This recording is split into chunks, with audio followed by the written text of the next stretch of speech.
Assalamualaikum warahmatullahi wabarakatuh. Hari ini kita akan membahas tentang pertama yaitu laporan neraca. Nah, di laporan neraca ini seperti yang sudah saya beritahukan di pertemuan sebelumnya, ada bagian sebelah kiri dan ada yang sebelah kanan.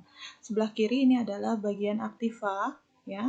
Nah, aktiva sendiri di sini adalah terdiri dari kas, kemudian surat berharga, ini adalah masuk ke aktiva lancar ya. Artinya selama perputarannya ini dengan cepat, yaitu yang cepat masuk cepat keluar. Nah, yang kedua ada yang namanya aktiva tetap. Aktiva tetap di sini seperti tanah, bangunan, penyusutan, mesin, dan lain sebagainya. Ini adalah yang bersifat tetap. Ya, seperti ini. Jadi, untuk di sebelah kiri ini adalah aktiva, yaitu yang berupa aktiva lancar, ya. Kalau kas itu adalah uang tunai yang ada di perusahaan. Surat berharga ini adalah instrumen keuangan yang dapat diuangkan juga, ya. Jadi dia memiliki surat berharga yang ada di perusahaan lain. Kemudian ada piutang, yaitu uang perusahaan yang ada di tangan pihak lain. Kemudian ada persediaan, yaitu barang yang akan diproses lebih lanjut, baik di proses produksi maupun dijual kembali. Kalau misalnya untuk perusahaan, penjualannya berarti dia di sini persediaannya adalah barang yang akan dijual. Nah, ini ada yang namanya total aktiva lancar. Nah, selain ini ada juga yang namanya biaya dibayar di muka. Biaya dibayar di muka adalah biaya yang telah dikeluarkan di awal tapi barang atau jasa belum dimanfaatkan. Ya, misalnya sewa gedung, asuransi, ya ini yang sering kalian lihat. Kalau sewa gedung biasanya kan untuk 1 tahun ke depan atau 5 tahun ke depan, seperti itu. Nah, sedangkan kita hanya memanfaatkan di awal. Nah, itu makanya dia masuk ke dalam dibayar di muka. Ya, biaya dibayar di muka. Kemudian ada yang namanya aktiva tetap. Aktiva tetap yaitu aktiva yang dapat digunakan lebih dari 1 kali proses produksi. Ya, nih. Ini aktiva tetap dapat dijadikan uang tunai dalam waktu lebih dari 1 tahun. Nih, jadi kalaupun seperti yang kalian tahu, kalau di aktiva tetap untuk penyusutannya itu kan suka ada nilai ekonomis. Itu adalah nilai yang diperkirakan dapat dijual kembali aktiva tetapnya setelah masa penggunaan habis atau sebelum.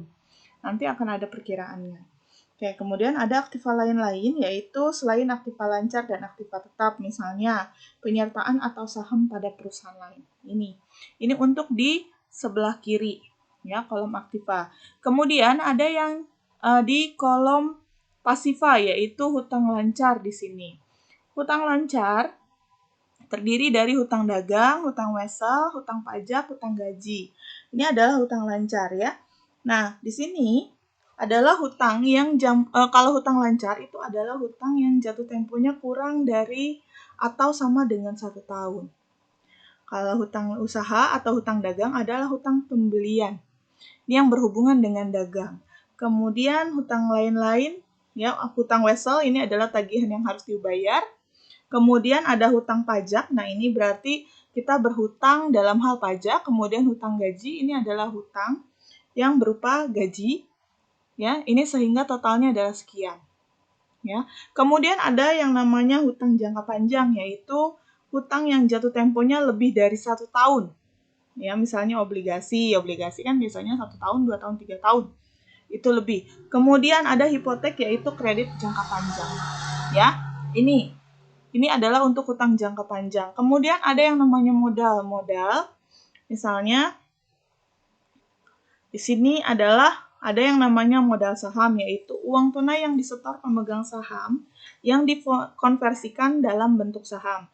Kemudian ada agio saham, yaitu selisih harga jual saham dan harga beli saham. Kemudian ada laba ditahan nih, ya.